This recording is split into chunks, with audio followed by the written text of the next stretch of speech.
work away. Right, here we go.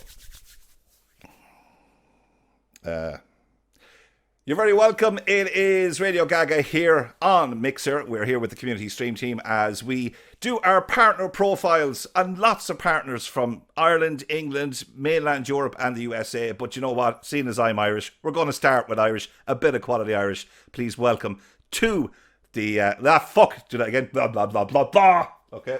Breathe. Now, we'll start again. Let me go. Okay. There we go. We'll put this into bloopers. Just right. There we go. Now, hi everybody and welcome. It is Radio Gaga here on the community stream team. We are doing our partner profile and we've got the first of our partner profiles today, and over the next few weeks we're going to be profiling lots of Mixer partners from Ireland, England, mainland Europe and the US of A. But because I'm Irish, I get my way first and I get to choose one of the best Irish Mixer partners out there. Please welcome Antitinkerbell! Thank you for welcoming me back. You are very welcome. Love me forever. There you go. Love Antitinkerbell. Anyway, Antitinkerbell. One of the most famous Irish faces on the Mixer scene at the minute. You're one of the biggest Irish partners out there. But we're going to take you back, and I want to know, we've got lots of questions for you. Sure. And I suppose the first question is, what was the first game you ever sat down at a computer and played? At a PC? Are we talking console or first The very first ever video game. Very first memory was Wrecking Crew for the NES. I was well in the 80s. I can tell you that. And listen, I'm experienced. What can I say? So, yeah, I remember picking up the console and fighting with my brothers and having a go. And I remember my ma screaming at them as well, fighting over it as well. So it was always a case of sharing is caring, but what are rules are rules. And I got to play Wrecking Crew, which was like one of the coolest little kind of interaction games that I started on. I wasn't really knowing what I was doing. And for I see a lot of kids getting into iPads and all that, it's nothing. I can understand where they're at, because when I jumped onto it, I thought, this is, just go ahead and play this. That's normal. So that was my first real memory of it. Yeah. When I think about real hard about it. Yeah. So what was obviously you mentioned brothers there. How many brothers have you got? You were obviously growing up in a house where... 3 lads and an older sister. So I was second in the runt. So I fell behind my older brother, who was a year, a week, a day, and an hour or something like that older than me. So my mother didn't waste time. So I was very close. I was very close to my brothers anyway. So it was kind of like my sister came along, was like girly, and then was my brother, and then it was another brother, was like football, and it was me. They're like football, and then they're like, oh, you can get a bike, and I'm like, okay, guess I'm not getting makeup. Okay.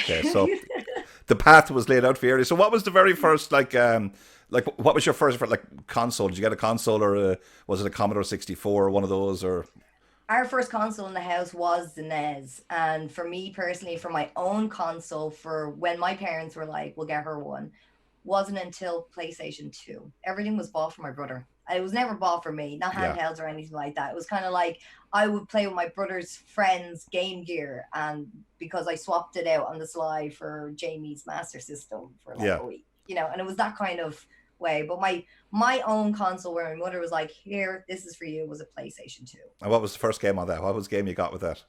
I had Demo 1. I still have it. I still have Demo 1. And I played it over and over and over. And oh my God, what else did I play on it? I got really into, and I mean really stuck into, oh my God, what was the name of it? It's on the wall, for God's sake, with the keyblade. Kingdom Hearts. Oh, right, got mad into that for ages on the PlayStation 2. And Medal of Honor. That's where my FPS bloodlust started to begin, I think. I really do think that could have been then. Maybe PlayStation 1, but Medal of Honor was there for sure. So are you able then to take us from the genesis, let's say, of the PlayStation? Can you, I know I can, but can you remember all the consoles that you went through and PCs? And I have them all on a shelf. Oh, right, really cool. In the Landon, yeah. So all the consoles that I went through growing up, this will be fun. This is going to be memory lane. I have to put up my sleeves for this. So we're talking about, So we had obviously the NES, the SNES, the N64. We had the Cube. We had a Dreamcast. We had a loan of a Saturn. We had all of the PlayStations, even up to now. If you spread out my brothers to this date, we had all of the Xboxes. We had a Commodore 64. We had a I can't even remember what it was called. Amiga? No, well, we didn't have Amiga. The neighbors had Yeah. one. It was ColecoVision. Oh, yes. We had that. Yeah. That was super retro. Remember that very, very well. Like, very well. God, we had all the Segas. We didn't get the Sega Master System 3 because it was a Japanese import and it was too expensive. And apparently my brothers didn't know what it was, and I didn't care what they cared about. So it didn't happen. We had all the Segas. We had all the handhelds. I collected all the handhelds as I was growing up anyway. So I had friends like one of my mates, Tara, from when I was small, used to be constantly playing Pokemon on a Game Boy Color. Yeah. So I think I have most of the consoles that I have. The pieces that I have for myself is more like the memories of chopping things together, like my first Game Boy Micro and how the feeling was that, to my first DS, all the way down to my Game Gear that I broke, like stuff like that. I have all collected there. So, but there's just, I think it's a case of, if we didn't have it, we swap it out with a neighbor for a week, and then we had it temporarily. So we grew up with a lot of different consoles. We didn't get our first proper computer until Windows 2000. Yeah. So there you go. Yeah. So well, I see. I'm now feeling old because I had the Atari 2600 and Breakout. That was my nice. I actually have that box downstairs, a nice Atari there, and then one in the bedroom. I regret to this day not actually keeping a hold of it, considering how much money the originals are worth now, the Mark 1s. Oh you get like a ton of cash for a lot of things, and even like I have an N64, the Pokemon edition, the blue one. I found that in a thrift market, right? They do these incredible markets in Amsterdam at the end of the month. Well, they're not doing it nowadays, but sure, how never. But they were. And I found a stall, and this guy was selling this with a bunch of games. I think Pokemon Stadium was in it. And I kind of was like, I know how much that's worth, but I don't know if he knows how much it's worth. And I had to be the person where, do I try and make a deal? Because it is a trade place, with your thrift store, and you may as well try and make a deal. And I guiltily, and I will say this honestly, I guilty played the, my boyfriend would like that. That looks cool, kind of naive angle. And he sold it to me for €55 with a game. Wow. Okay. Yeah. Okay, and I do feel guilty every time I see it, but nah. You would have done it too. Nah. You would have done it too. You would have done it too. So, okay, because obviously I'm a console player, and we've obviously a lot of people within my group and within the community are console.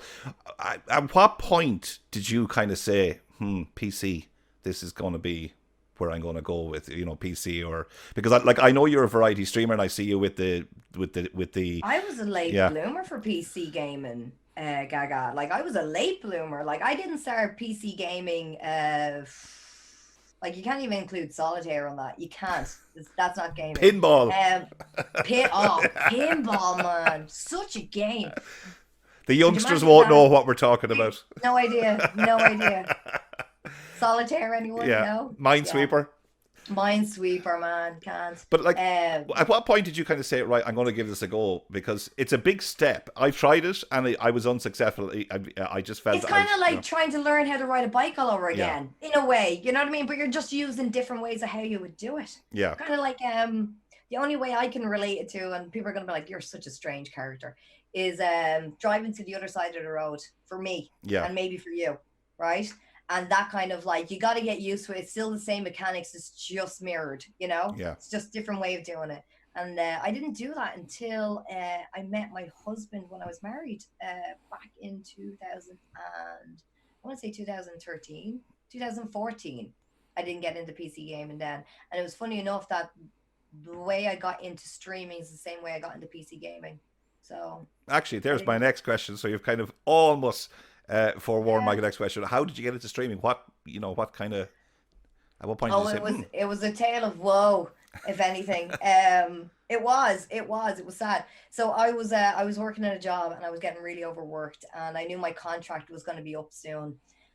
And I was just done. And my husband at the time was making fairly good earnings, and he could see I was worn. And I've gone through worn again recently, but that's a different story. But anyway, he was like, yeah, like I've been watching a lot of people stream and blah, blah, blah, blah, blah. And I remember still going to work and him telling me about this stuff. And I was like, why would you watch other people play a game? Would you not just play the game yourself and find out? Because I'm always this kind of person of, I would like to find out for myself, so don't tell me anything. So I don't want to see reviews. I don't want to see anything. Let me just figure this out, because now I've committed to this. I'm doing it, you know? And I'm kind of like, why are you just watching it? Like, I never seen the entertainment value or anything like that. And it came down to the day where it was like, my contract's going to be up and what's the next steps? And he was like, I would like you to take 6 months off and I'm willing to back you. And I was like, okay, on the condition that you just start streaming, just playing games, talking to people, chilling out, and just that's it. That's all you have to do. I was like, that's the stupidest thing I've ever. I was like, no. And he goes, you're already doing it with your mates anyway. Like, because on Xbox, I would constantly get friend requests. Yeah. Because I still am in contact with a lot of my girls I used to play Xbox with, and a lot of my guy friends as well, my clan, the Clegs. And we would have such banter in lobbies that I would end up befriending a lot of people all the time. Yeah. And like getting a lot of messages or whatever, and just having the banter, you know. And he was like, just apply that to that and you'd be great. And I was like, oh, it's stupid. Why would you visually watch me talk crap while I'm playing the game? Like, I was like, okay, I'll try it. So I got into streaming because of him, and he was like, here is a gaming laptop, an Elgato HD60 little pebble thing or whatever it was called, and we had our TV, and I started playing Black Ops 2, and I went live on Twitch, and I had 0 in September of that year, and by December I had 4,500. Wow. Yeah. So I didn't know, you know what I mean? Like, Yeah. I was just taking 6 months off as far as how I got into this. I was supposed to take 6 months off, chill out, and then go back and find another job that I'd be happy with. And all of this started to just blossom. So that's how I really got into it. It's a tale of woe with a twist of, oh, now I know. Because, you know, education. At the end of the day, I got to understand this stuff. And okay, now I'm going to ask you, because a lot of the people that are within our group are obviously either married or with long-term partners. We're most of us are mature, let's say. Getting on, let's say. But how important is it as a streamer to have a supportive partner? Because I know my partner, she's incredibly supportive, and you know, I've got my my nights where I'll stream and my nights where we'll spend quality time. You know what I mean? Yeah. The kind of balance. It's important, obviously, to have someone there that's able to support you as well. Oh, 100%. Yeah. Like, and throughout my career, I've had 2 relationships that I had both men support me in what I was doing, and I'm very fortunate for that as well. It's very important to communicate. Like, even if you're having any doubts or anything like what you're doing, and just kind of express things and really work it through, to have that person to listen to and get a different perspective is always good. Yeah. I've had it now from 2 different perspectives. My husband was heavily involved at the start and was towards the end of my my content and my channel and my community even. Like, he's still an emo on my channel. Yeah. I don't know if I'll ever remove him. I don't know. It's fine that he's just a memory that he started this. But it's on that aspect, it's been an experience in itself.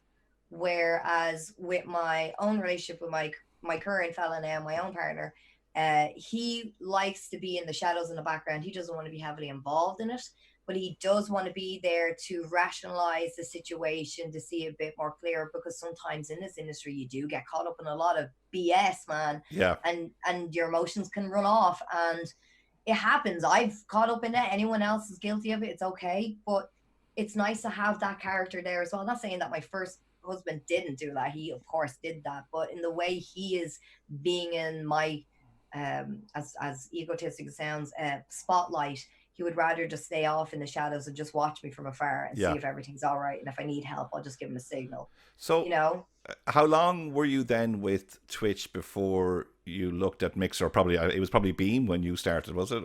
It was Beam. Yeah. Like it was Beam when I started.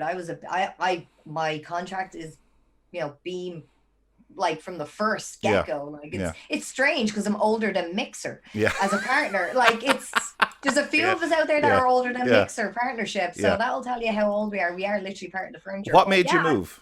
It started a long time ago. It was all like when I was on Twitch, I found myself getting more fed up of what I was doing. I wasn't finding the passion I did. Yeah. And God bless my mods. My mods are still with me and they're great. And it really came ahead when I went off to TwitchCon in San Diego back in 2016. And well, Cranky was still with us. We still have our friendship way back then as well. And he was talking about his experience with his mutual friend Fioli, who is also known as Luna Levinci, and she had a bad experience as well. And he was getting fed up with Twitch, and I was getting fed up with Twitch because it was my own experience in like how am I taking this and how do I handle this and stuff like that, because it was a case of I was getting all kind of aspects, as harsh as it sounds. Like I remember playing Mario Maker and a guy came in who was also streaming, and he got very argumentative in the chat and said the reason why you have all these viewers is because you're a woman. And I sat there and I was sitting there and I remember I looked at myself. Yeah. Like physically, what was I wearing that I thought I was doing it wrong. I was sitting there. I remember sitting there in a hoodie or a t-shirt or whatever it is. And I remember looking down and I was looking around and I was like, yeah, it's nothing to do with me, man. I'm sorry if you had that experience. Yeah. And it was that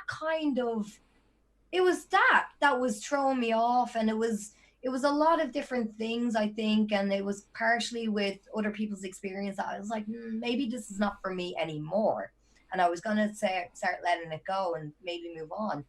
And that's when Cranky was like, I'm going to move off the Beam. Beam is great, blah, blah, blah. And I remember creating a Beam account because a friend was getting fed up with Twitch and he wanted to find something new and he went off to Beam. And I didn't even know what Beam was at the time, but I had an account set up and everything ready to go. And he was like, right, we're going to do this, ready to go. I'm going to switch over. What are you going to do? And I was like, oh, I'll switch over as well. Then eventually he's like, oh, take a week or so, let your community know that you're switching over. And I just said, nah, forget this. And I just went live. Yeah. And I just dealt with the consequences because I already explained it on the stream before on the Twitch side saying, look, this is how I feel. This is what's happening. If you want to come with me, that's great. We turned that off. We moved over. And out of 20,000 people that I had following me, I had about like a handful, about 10. Yeah. And they're still here. They're still here. So did you have to start at the bottom again then with Twitch? Yeah.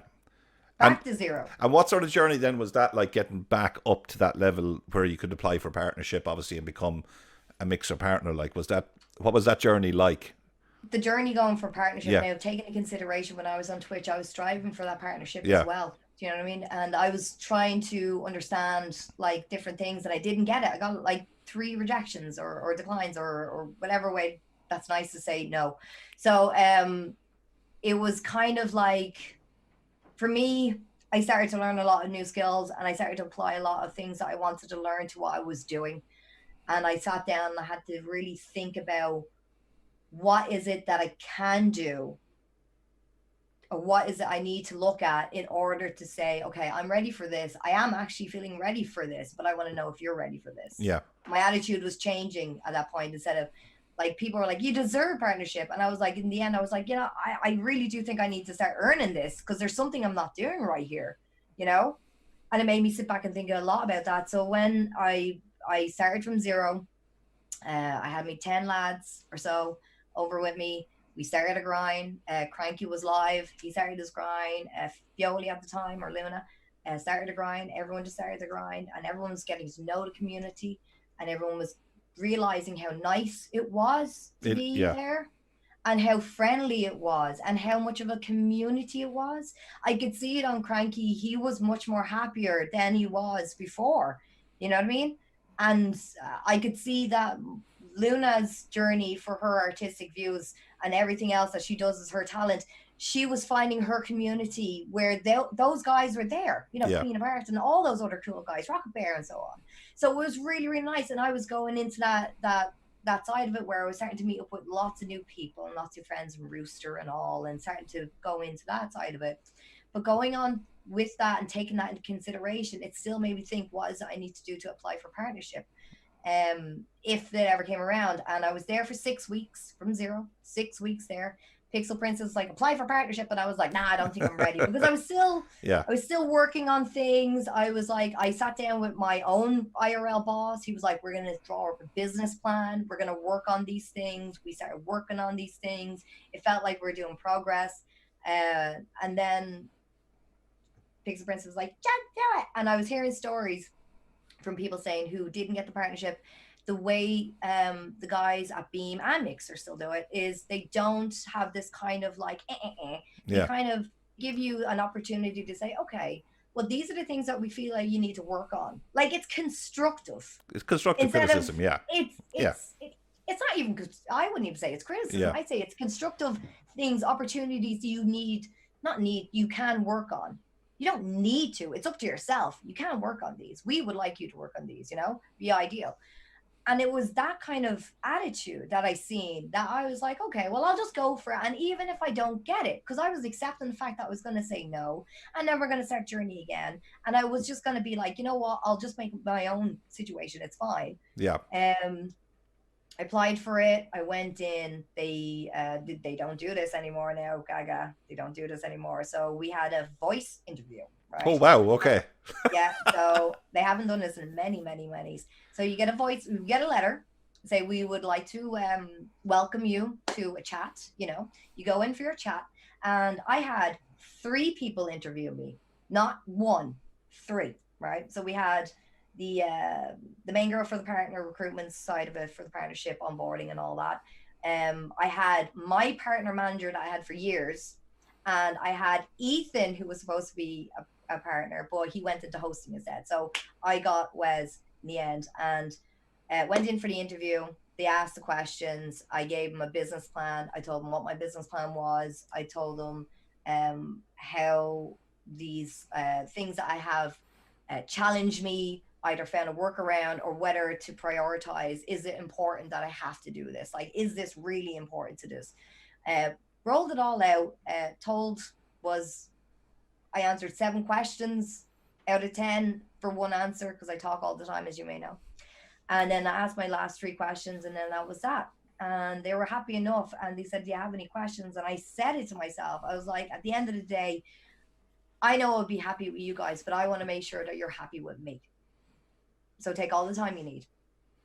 And I was accepting that. I was embracing that. And then, I got a couple hours later, got a nice letter saying, we like you, let's go. Would you like to go out? Would you like to go out? Yeah. But the funny thing is, when I was applying for partnership, at the time the girl was onboarding, she was moving and I was moving at the same time, or traveling. Yeah. So I asked her to, you can cancel it. She's like, no, we'll delay it. So there was like, between applying, because I got the partnership within 6 weeks, I applied like 3 weeks previous, or 4 weeks before that, and then got it. But mind you, take into consideration, I came with more statistics getting into that partnership as well. It's not as easy as just walking in 4 weeks, 6 weeks and getting the partnership. God, it's not that easy. Yeah, no, that's for sure. No, it's not. So, like, for people out there now, because we've got people who are just starting out, right? Literally fresh. Fresh out, okay, even personally, I was with Twitch for 2 years. I just didn't like it. I had pretty much the same experiences with you. From a male point of view, it was very toxic, and I said, I'm going to go to Mixer. Yeah. And I've never looked back. I see it more now as like a group of friends. I didn't really fit in that group of friends. I wouldn't say it was toxic. I say that the experience was, it's different from one another. But I could see that I just felt like I just didn't fit in with that group of cool kids. And I was like, maybe I should look somewhere else. Because my other friends were like, we're going to find cooler friends. So I was like, let's go. So when you have people out there now who are obviously watching this, and just as I mentioned, like, we've got people who are literally, like, obviously with everything that's happening around the world currently, more people are streaming now than ever before. So we've got lots of new streamers coming on board, but we've also got those people who have hit that kind of, have ticked all the boxes and are now deciding, will I take the next step and apply for partnership? Like, for them, and like, It's obviously a different What are journey. those boxes, Gaga? Yeah. What are those boxes to that person? This is leading on to my very next question, which This is why I'm an engineer, Gaga. I want to know what's outside and around and how many leaves on a tree. Like, let's go. What do these people? Okay, what do you feel personally is the most important point in a stream? Okay, it might not necessarily be the game, might not necessarily be the technical side. What is the most important thing? Quality. Quality. If I see 15 streams, what's going to make me stop? You know. Well, it depends on what you're looking for. Again, case by case basis. But if for me personally, oh God, I wish I could see like everything without numbers. If I had an option for that on Mixer without any numbers, just no viewer counts or whatever, and just scroll through, and just pick whoever. What I'd be looking for is, obviously I'm a big FPS person, so I'll probably find someone on Battlefield. But when it comes to spotting that person, I think it's more how they're presenting themselves. Like if it looks like a NASCAR all over the stream, I'm not gonna go in. Yeah. Like that's. Like, it's all well and good that, like, you have these things you have to advertise, contract basis. I hear you, you know, you don't have to tell me twice. But, you know, when I'm walking into a stream, I want to try and keep that noise at a minimum. Because keep it simple. Keep it simple, because there is a lot going on. And for someone who now discovers that she has ADHD, I can totally understand. I can totally understand. Because it can be too much on the screen. And for me personally, before I even got diagnosed, I would avoid looking at those kind of like, you know, those GIFs that will be constantly like this. Yeah. And that's the stuff I would try to avoid. For me personally, if you're that kind of targeted person, look for those kind of people. Just keep it simple. You keep it your own. Yeah, of course you can have like little bits on the screen, but keep the quality where it is visually friendly. Nothing is drowning anything out. You know what I mean? That kind of quality is what I would love to see. Where I see like fantastic characters and personalities and they're doing so well. And I'm like, yeah, you're doing great. It's just this noise. Yeah. I would love if this noise calmed down. Like, I'm not the mother of all streams. I'm just a viewer like everyone else. And I don't know if anyone else felt the same, you know? So.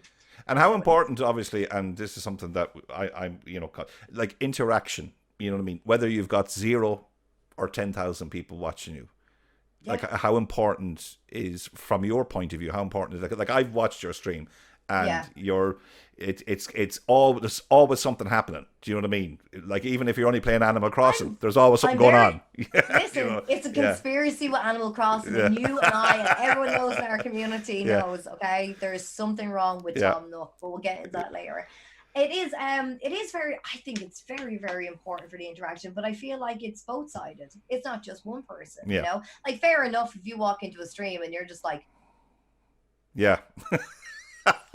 I'm not done yet. Wait for me.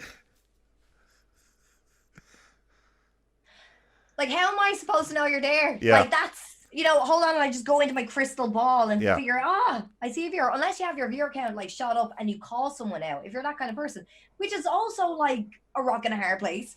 You know what I mean? Yeah. Because if you call someone out saying, oh, hi, so-and-so, welcome to the channel. And they're like, I didn't even want to be noticed. And now they're calling me out. And then but I don't know if that person's like that. I don't know if that person's like that. You know, it's kind of, it's very important that you even find workarounds for this. Yeah.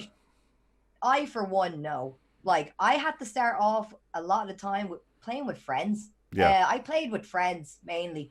I had them in voice chat. We also had the conversation. This is what I'm trying to do, and blah, blah, blah, blah, blah. If you have those kind of friends that respect you enough, do it. If you have a way of muting your friends while you're on stream and you just talk away as someone comes in, that also helps. You can have if you're very, you know, sneaky, you can have your bot whisper the person who comes in saying, hi, I know you just stopped in, welcome, you don't have to chat, or something polite. If you want to be that kind of person, I don't do that myself. If you want to chat, they want to chat.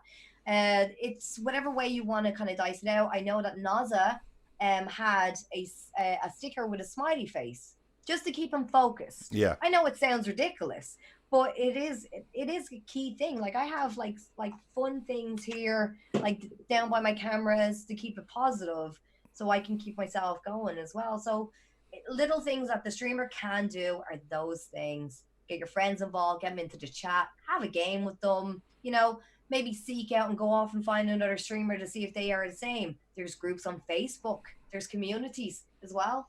Find a lot of people that will be there to support one another if you can. Try that. But important, if you're on your own and you're starting off by yourself and you have nobody, even just start calling out what you're doing. Make it educational. That's what I started doing as well. I'm like, okay, well, I suppose this will lead to here. And then you're waiting for a snarky comment to come in. You're like, oh, I was waiting for you to help me. And there's your interaction, you know? Like, now, one question that I got asked to ask you, because okay, well, it's actually from me, but it's from somebody else who watched your stream too, and they love, okay, what's the best way for new streamers now, you know, streamers who are like, I'm seasoned enough, I've been around, do you know what I mean? If I get a troll come into my chat, I know exactly how I'm going to deal with them. And very same as you, I've seen you deal with trolls. But for somebody new who hasn't possibly been exposed to that yet, and I've spoken to these people after streams, and some of them have been actually upset because they kind of went, oh, that just completely wrecked my 4 hours because of one person. Yeah. How do you deal with, like, how does someone who's never had to deal with that before, all of a sudden, because they're putting themselves out there on an open source, how do they deal with it? What's the best way to deal with a troll? Take into consideration, I wasn't born to deal with all of this. Like, I had the same, possibly the same, I like to think the same experience of learning this side of the situation that I'm in. The way I've been handling it is I just ban them. Yeah. I just ban them. And I don't have time for them. I've had conversations with streamers who were beginning and who were experiencing this at the same time. I actually had a friend who's also a partner streamer reach out to me and say, hey, can you talk to this girl? She's having a hard time. It's so important that you control. It's your channel. It's your rules. You, like, listen, like, if you owned a bar and your man kicked in the door and said whatever, you'd ban him. You'd throw him out. You get the guards. Like, what's the difference? Like, at the end of the day, we have fantastic pieces of kit available for ourselves. So what you should do is look at building up that, you know, that blacklist of words that you want out, right? Even if you want to be creative, you can have the bot change it into something funny instead of like the F word. well, you know, you say, farts you, and you're like, you stupid. Or I flip. know what you wrote. The famous Irish one, flip it. You can control their stupid in chat if they mess up, and if the community knows the joke, they can have a fun time with it as well, and it also keeps it a little bit PG. Maybe not that technical, but just ban them. It's quality over quantity in my eyes. Like, it has been from day one. Like, I do not sit there, I'm not babysitting your kids, I'm not educating you, I'm not your teacher, I didn't push you out of my body. Like, it's not happening. Out. Like, that's it. That's the attitude that I've adopted, and so far it's given me a thick skin. And to say, like, you know, I never get affected would be a lie. I still get like stupid things come in, and I'm like, but over time I've started to build up the tolerance more and more and more. Like, there was many moons ago, I was streaming at Christmas, and I had people come in saying that I will find you and I will you know, and some people would not be able to handle that. Especially if they're new, you know what I mean? So it is important to control and get ahead of it as much as you can. I have a ban list that's like over 800 words. I have a friend that has a ban list that's over 10,000 words in several different languages. Like, there is communities that have this information if you want to implement that, but just ban them. Ban them. That's all. And from the other side, then, what about and I see this a lot when I'm on Twitter as well, and you might see it too, is where you see the person posting going, I've been streaming for 2 months, I've got 1 viewer, I'm just giving up. Do you know what I mean? Like, what do you say to someone like that? Like, I've spoken to those people and said, look, you just need to keep at it. You know, you're obviously... Well, this is the thing. Like I said, it's, for me, my head may not work the same way as everyone else's. I look at it as okay, so how do we find the root cause analysis of this? Like, I go into engineer mode. I want to know why the machine is not working the way it's supposed to work. Now, if I have to go into a fact that, like, maybe it's a friend that's having this issue, streaming 2 months, and I'm only getting X amount of viewers, I have to go down and see, okay, so what is it we're doing? What is it we need to do? Rather than what's going wrong. You know what I mean? So it could be anything. It could be anything. Maybe they're not networking. Maybe they're just streaming, you know, like, and just expecting people to pop in. Maybe maybe they're not very positive in the stream. Like there's a lot of factors. Maybe the quality of the stream is crap. Like it could be those factors. At the end of the day, you hear it all the time from me. I'm always asking people, is the audio okay? Is everyone able to see? Oh, I'm the same. You know? I'm the same. I'm constantly, Everyone all right? yeah. Can you please let me know? Like it's Yeah. I do these things not on the basis of all this stuff going wrong. Yeah. Like everything, I could be at fault too. The volumes may not be right, or my connection may not be right, or something may be happening that day. We still have to ask all these questions. I still have to troubleshoot the issue like everything else I'm doing in my life, you know. And that's the thing is, I can't really say anything to you. Yeah. But I need to know the history of the car to understand why the wheel falling off. Yeah. You know, that has been my attitude for the last couple of years, and now it's being more ingrained in myself because I'm trusting and more confident in myself to say, okay, this is what I can do. Instead of just sitting there and feeling pity, this is what I can do. Yeah. This is what I can do. This is what I can do. Like, it's hard to go and reach out, but I know if you're a support person, you reach out and you say, we can have the conversation. Yeah. And we need to work on things. I believe working on things, you're okay to vent in that, but as long as the condition that we're working on things, I'm all for it, you know? Okay, so I suppose second last streaming question before we get to a couple of fun ones. From your own personal standpoint, where do you see Mixer going? Like, obviously, the big one is still Twitch, and you see people now moving to Facebook and using to YouTube, and even people going to D Live.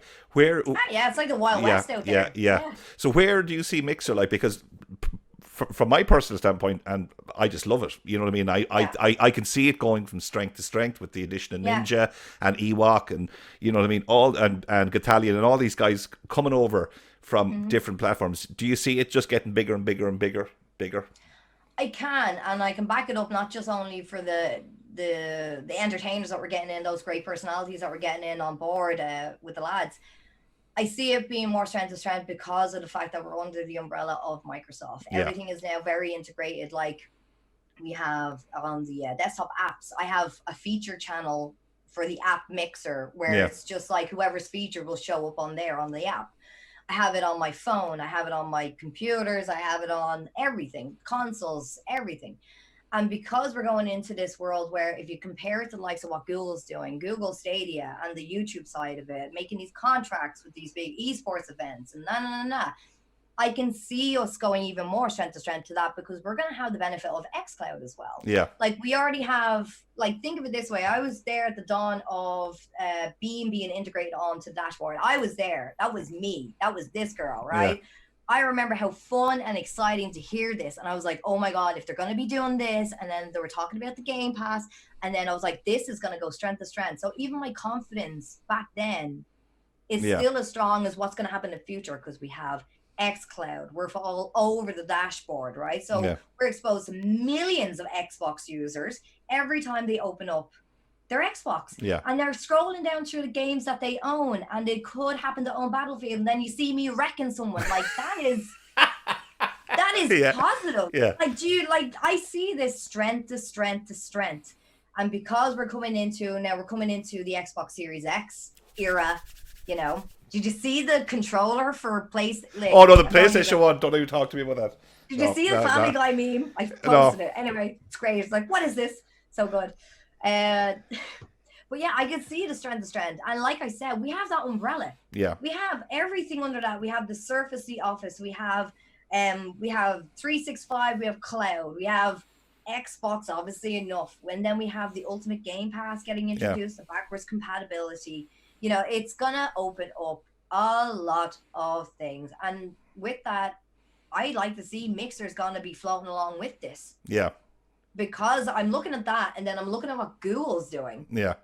And, you know, they're doing it a different way. We're doing it this way, but it all could just come back full circle. Like more esports, more whatever. Like, it's going to be strength to strength. I can see that, man.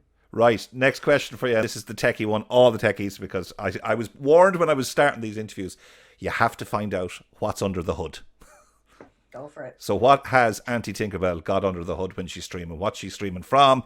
What's her specs? I don't even remember my specs because I kept changing my stuff in and out. I actually Yeah. have to bring up my specs on my PC. Do you believe this? Sorry. I can't remember because I'm taking apart another PC and I'm like, oh, I know that has like the Devil's Canyon in it and blah, blah, blah, blah, blah. And I'm like, oh, I don't remember anything. I know that I upgraded the crap out of the SSD because at the end of the day, like if we didn't update that, that was just... Yeah.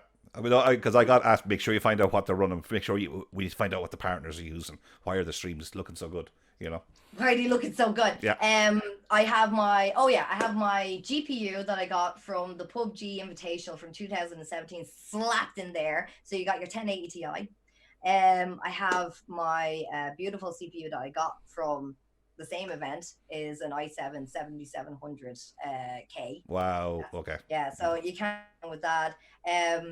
What else I have? DD4 Corsair RAM, like rocking about, I think it's like 32 gigs. Yeah. Yeah, it's at least 32 gigs. At least, anyway. And then I can't even remember the name of the fucking SSD. It's like an Evo SSD, and it's like the chip. I think it's called like Evo or something. I can't remember what the hell it's called. And what's your monitor then? What monitor are you using? Oh, I'm using like an old AOC and an Acer one that's like 27 inches. I have to change them. They're like 3 years old, man. But they're still decent refresh rates, still 1080. I don't know if I want to go 4K yet. I don't know if my body's ready for that noise. Yeah. At the moment, I'm not going to be upgrading anything else. But I have the Beastie, this is Beastie 2. And let me see if I can show you. I wonder if it'll stretch. Here we go. She said.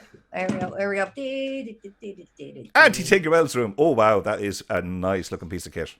Yeah, that's my beauty right there. I like all the shiny. And then I have my Tinkerbell silhouette right here. You can barely see it, but I assure you it is there. Can't see it so well. She's dancing. But yeah, Beastie 2 is in the corner, hidden behind here. Yeah. So we're going to take her apart and we're going to have her ready for the summer because a lot of the streams are going to be downstairs because our air conditioning can't get installed because of COVID. Oh, for COVID, yes. Yeah, right. Oh, for COVID. Fun bit of the interview now. Go on. Right. We got Desert Island Discs, favorite book, favorite movie, favorite album. Okay. So what are we going first? Will we go favorite book or favorite book first?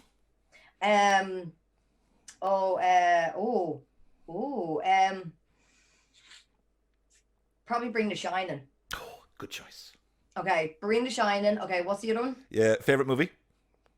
Okay, I could watch. Can it be a box set? Go on, we'll let you. Quadrilogy. Go on. Lethal Weapon. Wow. I would watch that all day, every day. Okay. Right? And what was the last one? Favorite album? Favorite album?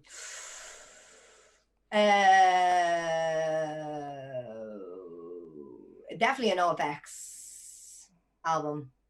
Okay. I don't know which one though. They're all so good. I think Wolves. Wolves will be, yes, NoFX Wolves. That's it. If you had to bring one game to play for the rest of your life, what would it be? PUBG. All the way. And the reason why is because I'm not perfect at the game and I had nothing else to do but prove my worth and grind to be the best. Yeah. I think. So I think that's be the logical thing to do. Maybe. Definitely. Okay, I'm sticking with PUBG. Okay. I love how you're so decisive on this. It's like I'm so sick. Like I could hear like someone scratching my neck on Battlefield. Yeah. But you do love Battlefield. I think I'm fairly decent at it. I know that sounds egotistic, but I've never been so good at a game in my entire life, right? Yeah. And that has to be number one, like skilled. And I just think that like I would probably get fed up. Because you're good at it. Yeah, if you have something that's going to challenge you. I need something to challenge me, or else I'll be like really restless. So, okay, that's fair enough. Yeah. That's a good choice. So final answer. One line from you then for every streamer out there who's currently watching, be they new, be they thinking about going partnership. What would be your one bit of advice if someone said, "Well, Anti-Tinkerbell said this"? What would be your one bit of advice? Quality over quantity. Don't look at your numbers. Look at the chat. Look at the people. Look at them type. Excellent. Ban them if they're rude. No questions asked. Yeah. And if they want back in, do exactly what I did. Charge them $20 if they want to be unbanned, and you will put that $20 towards a charity in their name. Oh, I like that. That is a good idea. And that's what I do. If they want back in, you got to send me $20 and I'll put it in a charity in your name. And that's it. You'll be unbanned. Okay. Antitinkerbell, you have been an absolute font of knowledge. Thank Legendary. You. Just the mouth. That's all I am. Antitinkerbell, thank you very much indeed. I really appreciate it. Thank you for having me.